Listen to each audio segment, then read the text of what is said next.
नमस्कार. तर चला, आज आहे मार्गशीर्ष महिन्यातला दुसरा गुरुवार. तर मी इथे प्रसादासाठी बेसन पिठाच्या वड्या बनवणार आहे. तर यासाठी मी इथे बेसन पीठ घेतलेलं आहे. तर आपल्याला हे बेसन पीठ छान असं भाजून घ्यायचं आहे बारीक गॅसवरती. तर बेसन पीठ भाजत असतानाच आपण यात तूप घालूयात. तर पहा, इथे तूप आपण मिक्स करायचं आहे छान असं व पीठ सतत आपल्याला हलवत राहायचं आहे पिठाला, जेणेकरून ते छान असं भाजलं जाईल. तर आपण इथे आणखीन थोडं तूप घालणार आहोत. तर पहा, पीठ हे आपलं छान भाजत आलेलं आहे. तर पीठ हे छान एकजीव झालेलं आहे. त्यानंतर आपण यात मिल्क पावडर टाकणार आहोत, जे की बाजारात आपल्याला सहज मिळते. यानंतर आपण विलायची पावडर टाकणार आहोत यात थोडीशी.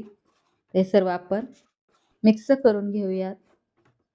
तर छान असं आपल्याला हे सारखं परतत राहायचं आहे मैत्रिणींनो. तर यानंतर आपण यात पिठी साखरेचा वापर करणार आहोत. तर पिठी साखर टाकल्यानंतर देखील आपल्याला हे छान असं मिक्स करून घ्यायचं आहे. तर पहा, आपल्याला मेहनत फक्त याला ना भाजण्यासाठी खूप घ्यावी लागणार आहे, जेणेकरून पीठ हे छान खमंग भाजलं जाईल. यामुळे आपल्या वड्यांना खूप छान अशी चव येणार आहे. इथे मी थोडंसं दूध टाकलेलं आहे. तर दूध टाकल्यानंतर आपल्याला याला फास्ट मिक्स करावं लागणार आहे, जेणेकरून गुठळ्या होणार नाहीत.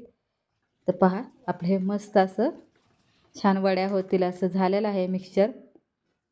तर आपण याला एका ताटाला तूप लावून त्या ताटात आपण हे टाकणार आहोत व मस्त असं थापून घेणार आहोत. तर छान असं गरम असल्यामुळं ना आपल्याला याला चमच्याच्या साहाय्यानेच प्रेस करून घ्यायचं आहे. पहा, छान असं आपलं थापून झालेलं आहे. त्यानंतर आपण यात पिस्ता टाकणार आहोत वरून. तर पिस्त्याला देखील मी प्रेस करत आहे, जेणेकरून ते वड्याला चिटकून राहील.